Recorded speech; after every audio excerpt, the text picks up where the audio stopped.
When we talk about sales, ultimately we're trying to close the customer, right? We're trying to move them from this point to that point where they're making a decision and pulling out their wallet or signing that order and giving us their business. The challenge is many customers have walls up. They maybe don't know us. Maybe they've had bad experiences in the past with other salespeople. Maybe they're just having a bad day.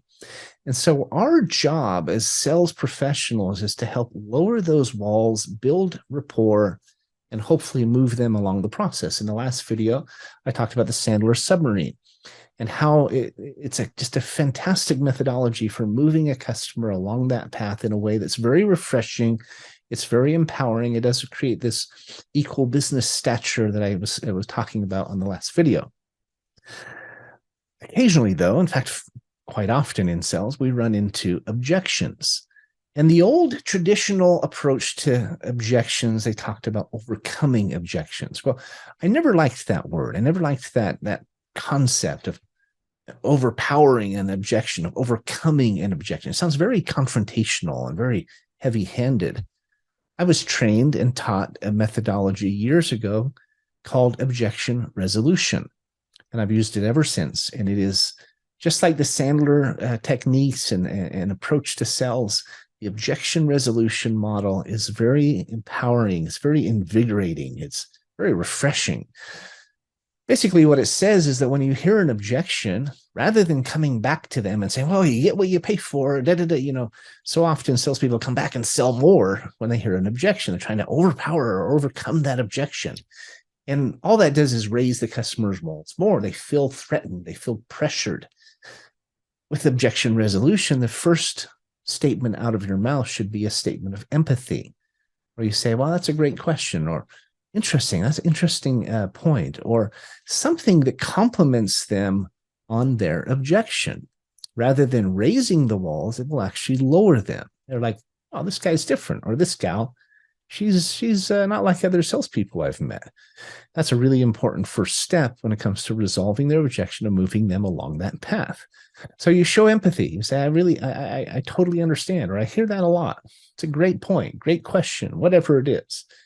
And then you follow it up with a probing question. You say something like, tell me, when you say it's too much, if you don't mind me asking, help me understand that. Is it too much of a down? Is it too much a month? Is it too much overall?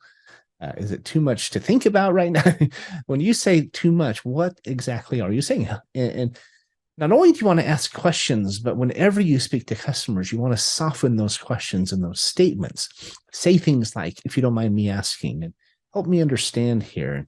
And just so we're clear, and I want to help, those are softening statements. You can soften before, during, and after a statement. You might say, if you don't mind me asking, when you say X, I really want to understand this. That's another softener. What do you mean when you say XYZ? Help me understand so I can serve you better. Those are all softening statements. They're rapport building statements. They are wall lowering statements. They're really valuable. So it's probably the most important lesson I could teach you about sales is to keep their walls in the basement. Remember, you have 2 ears and 1 mouth. Remember to show empathy. Remember to ask good questions. They'll tell you how to sell them if you do that. Continue to peel back the layers of the artichoke to get to that heart of whatever their concern is. I remember a time a salesperson I was with, we rolled the price and the customer said, holy hell. And he leaned forward like he was about to pounce. And I grabbed his knee under the table and told him to shut his mouth. And before he could respond and try to sell her, she said, wow, that's less than I thought it would be. It was such a stark question. She wasn't even objecting. She was excited about the price we rolled, but he was so ready to try to overcome her objection that he almost bit his nose off to spite his face. It was a good reminder for me of this principle, of this lesson. I hope it helps you as well. It works in marriages and relationships as well. It works with kids. If the first words out of our mouth can be some statement of empathy, of connection, of understanding, we'll go a lot further with them. Our relationships will be better. We'll sell a lot more. Have a great weekend. I'll talk to you next week. Thanks. And I hope you too can find more certainty out there and sell more jobs. Have a great weekend. Take care.